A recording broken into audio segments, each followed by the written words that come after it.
Okay, back with Orcs Must Die 2, about to start wave 7. I have about 14 archers up there, some fire and tar traps, one fire trap over there, and hopefully if I go through the next 3 waves okay, I'll start setting up wall traps.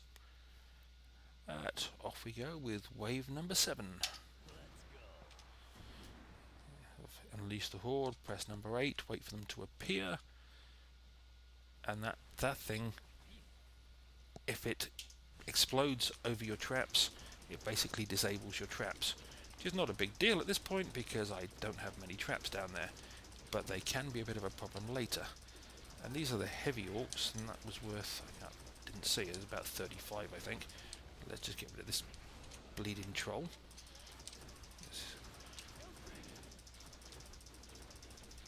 What's he worth? 47 for a heavy orc at this stage. It will go down. And that trap is currently disabled because that little mechanical gnome thing or whatever it was exploded so close to it, it disabled the trap. And this troll, the archers are doing a wonderful job of taking care of him with a little bit of help from me. And now on to wave 8. Back up here because they can come out of 2 doors. And again, number 8 in my spell book is recharging. Hopefully at the end of this wave it should be fully recharged, which will be nice for wave 9, and then I get a break whilst and get to go around and collect all the coins etc. for wave 9. Let's do a couple of those, and these are the faster commonly called gnolls, and they are a pain. That's why I put the tar there, to slow them down. Otherwise they get to you just a bit too fast. And let's get rid of this troll. Oh, and a couple of sappers are sat there. That's the nice thing about having the archers on the ledge. Sappers, grenade throwers and various other things sit there or somewhere in the choke point and don't actually come after you because they're more concerned with the archers. Once the archers have been knocked down, they will come after you, but because of that choke point and the archers being on a ledge they can't access, it buys you more time. And press number 8 again for wave number 9.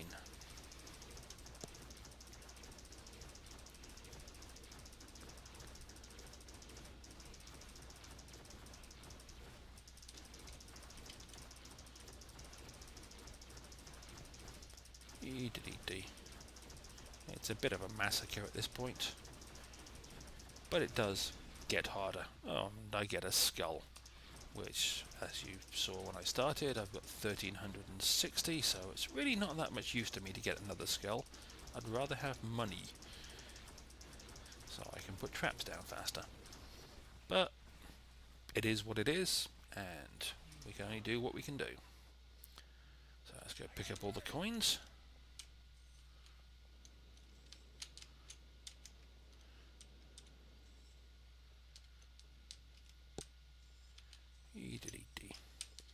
Walk along here, a couple down here. Right. Again, work on the choke point. An arrow wall.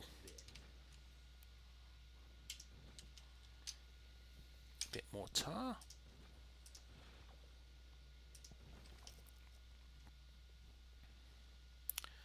And then go work on this bit. And we'll put an arrow wall there. And we've got that, so we should be able to fit another fire trap about there. And I don't have quite enough for another arrow wall. Such is life. They're not a big enough problem at this point that I'm overly worried. So, number 8 is almost fully recharged. Yep, time to unleash the horde. It's, kind of not much of a horde at this stage. And here comes a Yeti, which is one of the reasons I have fire traps. And the joys of fire arrows, because it kills Yetis fast. And ice trolls, hopefully.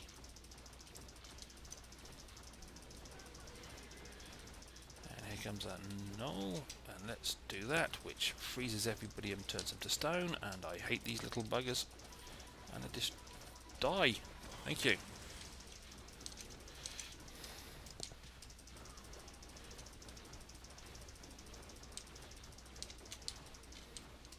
Oh, another Yeti. Die, Yeti. Another ice troll. Oh, and here's another Mr. Moneybags. Always nice.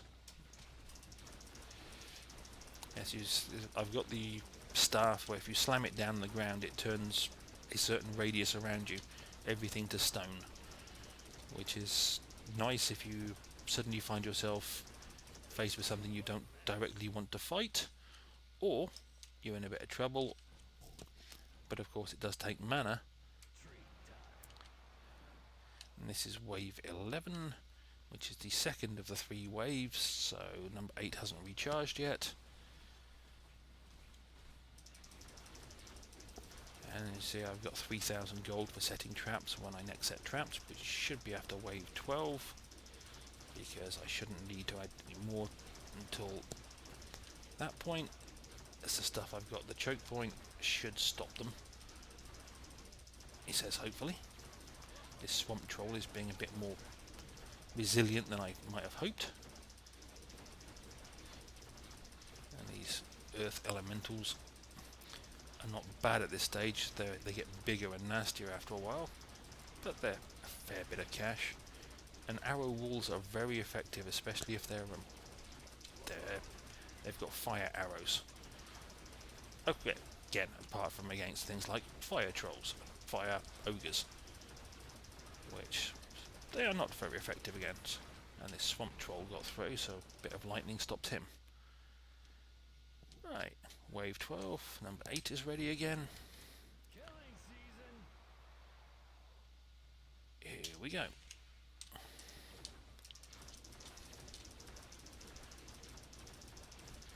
As you may have noticed, the orcs, I'm not seeing light orcs, pretty much occasional medium orc, but now pretty much heavy orcs and orc crossbow people. So they do get tougher. They get tougher, they don't give you as much money. And there will be grenadiers coming. There will be levels where there's knoll after knoll after knoll, or yeti after yeti after yeti. But thankfully not yet. And that's the end of wave 12. Go around and collect the coins.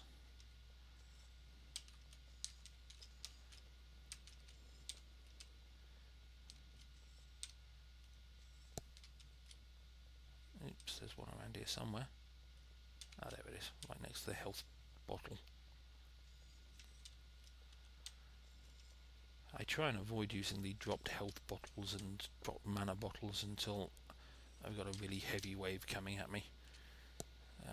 Now, if I drop another fire trap there, and that one there, in case someone goes that way to slow that lot down, a lot of what I'm about to use my money on are arrow walls, but arrow walls down here. Because with the steps, they angle just nicely enough that you can do some serious damage to the stuff coming out of that door before it actually gets past those stairs. And on top of that, we'll put some more arrow walls down here, and then we'll back it up with other stuff when I've got some more cash. Another arrow wall there, another arrow wall there, and that'll do. I'll save the last little bit of cash for next time. Okay, number 8's recharged. I will pause this one and start again shortly.